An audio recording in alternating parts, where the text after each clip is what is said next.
All right, hello everyone. It's Scott, student of comics, recovering from a little bout of breakthrough COVID case, so hopefully my voice doesn't sound too low. But of course, Cole and Greg, Bearded Comic Bro, put out a new challenge for villain covers, and I'm a little behind, but I had to participate. I had some fun ideas that I found in my collection, and so I also wanted to show off this cool Doctor Doom print that I got at some Comic-Con a while ago.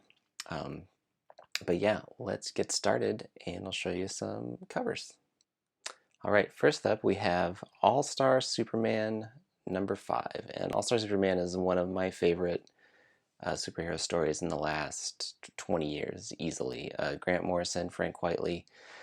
This cover I thought was really cool because it's Luthor here, Lex Luthor protecting Clark Kent. The story kind of revolves around Clark going to visit this prison where Luthor and also Parasite are. Shenanigans ensue. I'll let you read the story, but anything by Frank Whiteley is probably going to look great, and this is just a great, there's a lot of drama in this cover, and it's depicting, a villain protecting our hero here, which I also thought was a cool twist on what you'd usually see. So, All-Star Superman #5. All right, next up we have Star Wars Mara Jade by the Emperor's Hand. This is from the 90s Dark Horse Star Wars comics. This cover is by Killian Plunkett, I believe. Yeah, Killian Plunkett. And I was a big fan of those Timothy Zahn books, and in particular Mara Jade. And of course, Mara Jade becomes sort of a hero, or maybe even an anti-hero. But at the time that this storyline takes place, she's still working for the Emperor. And this is just such a cool cover. You have Mara, who's just a badass, flanked by all these stormtroopers. Just a great Star Wars feel to this. I think that was something like a lot of these books at this time kind of evoked. I mean, really like the Drew Struzan Star Wars movie posters, and just that vibe, that kind of lived-in vibe of Star Wars. So I had to pick this one. Just one of my favorite characters, one of my favorite franchises, and just a really cool cover. So Star Wars Mara Jade by the Emperor's Hand, #1 of 6. Next up we have Fantastic Four 257. I really tried, probably not hard enough, to find a good Doctor Doom cover, but I kept coming back to this Galactus cover. I mean, first of all, Galactus is definitely one of my favorite villains. I love the Fantastic Four, and just this cover is so cool. Galactus with his half his face as a skull. Here's Nova flying around, and then of course the FF.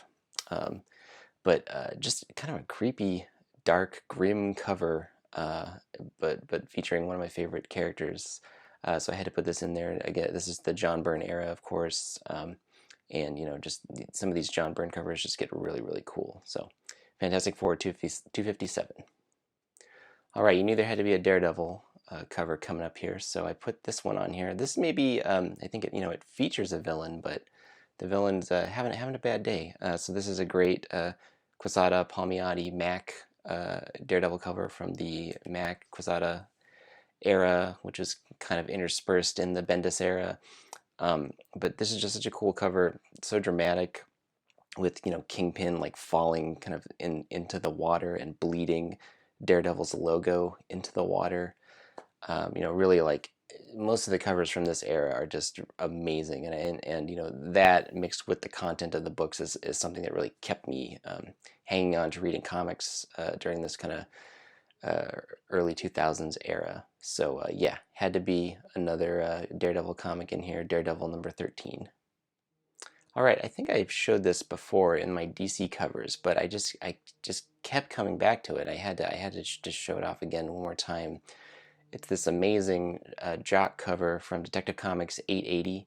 This is the Scott Snyder era of Detective, which I personally, and a lot of people, I think that it's maybe superior to his Batman run, but that's neither here nor there. But just this Joker cover is so horrifying and creepy, with his face exploding into bats, the shock of like warm kind of reddish orange here in the eyes and in the lips. And then, of course, that's mirrored in the logo, while the rest of it is this stark black and white and gray. Just, Jock, again, another master of comic art, but definitely covers. I think his covers just really, really sing, usually. So, Detective Comics 880. All right, here is another, I think, a pretty important book for me, and I think for a lot of people. This is Paul Dini and Bruce Timm's Batman Adventures Mad Love, the prestige format comic featuring, of course, Harley Quinn and the Joker. So another Batman book here, but another one where I'm just going with, the artist just knows what they're doing. Bruce Timm just knows what he's doing. The composition here, everything is amazing. It's got obviously that kind of Art Deco Batman the Animated Series look. Great composition, great colors. Just everything about this is just awesome. So I had to feature this one. All right, next up, this is a super throwback. X-Men 25, back to the Fatal Attractions storyline from the early 90s. This one, of course, has what would end up being part of the death knell of the 90s. But this pretty cool, Gambit, which, Gambit, whatever, I don't really, I don't want to yuck anybody's yum, but Gambit is just not very interesting to me. But that is a cool Gambit hologram. But yeah, this is, our guy Magneto. And the reason I picked this one is because I went by it when I was looking for books.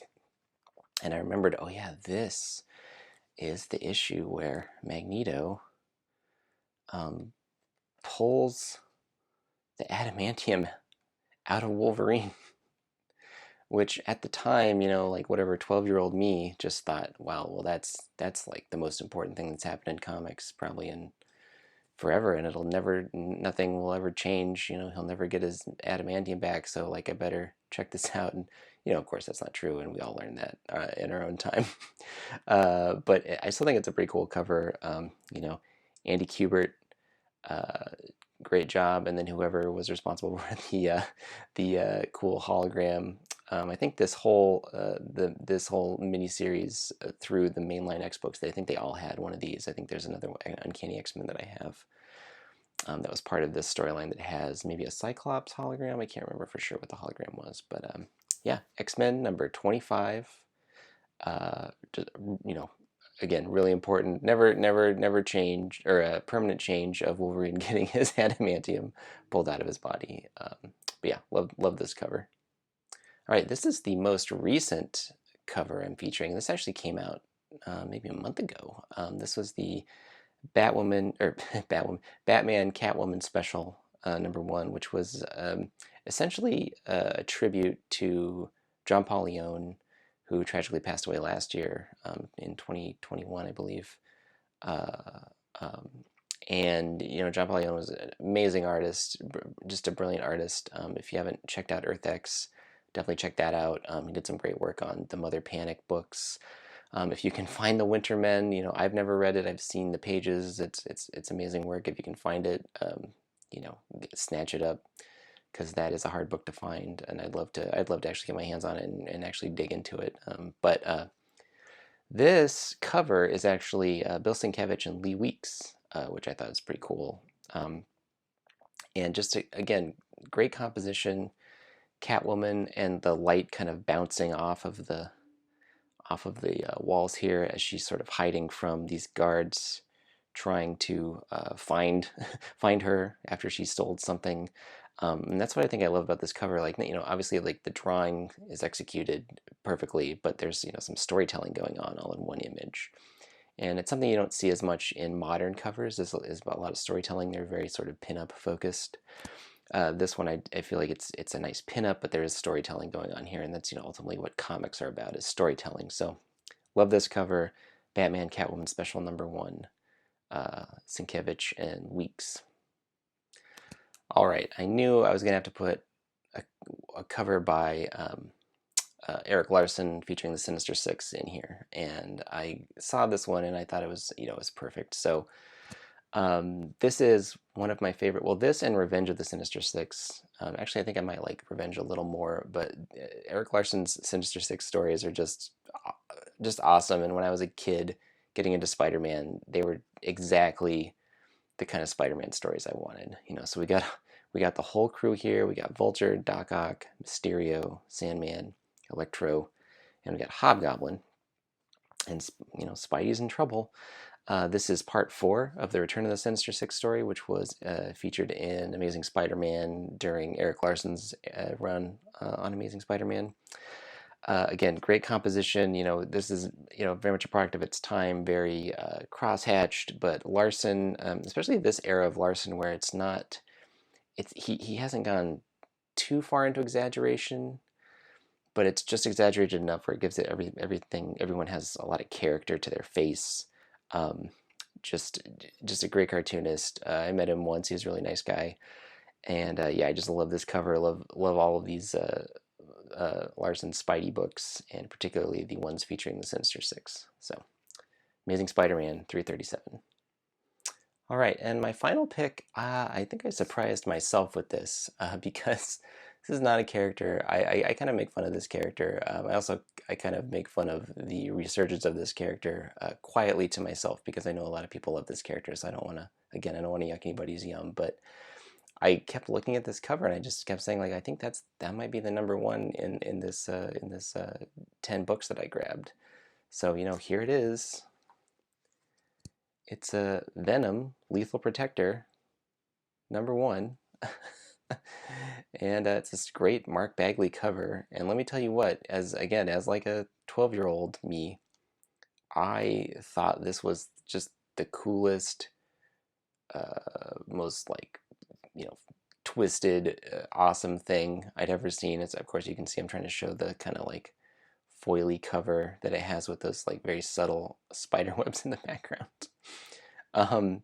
And the reason, again, I'm not trying to make fun of anybody. I do find it funny when people sort of complain about the 90s, but then there's all these folks that are like, but I love Venom. Venom's so cool. And I'm kind of like, to me, it's like, you're saying, what you're saying is the vibe of the 90s you don't like, but the character that exemplifies that vibe you think is awesome, and I just think that's funny. Venom there's been some cool Venom stories. This was a fun one. I don't know if this really holds up now, but this cover is really cool, and I just could not, you can't deny it. You can't deny how scary he looks, how cool he looks, how cool this book looks. Mark Bagley, this is probably like my favorite era of Mark Bagley too. I don't think he was ever better than this. He's still got it. He can still totally do it. But this era of Mark Bagley is just awesome. So yeah, I picked Venom Lethal Protector. I'm dating myself, playing totally to type, being a kind of a Spidey head. But yeah, I just love this cover. And Venom, love him or hate him, he looks friggin' cool. So that's what I have to say about that. So thanks for watching. Definitely check out Cole and Bearded's channels, and check out the rest of the folks in the doing the villain challenge. I have a couple more videos planned, so hopefully I'll be getting those out to you all soon.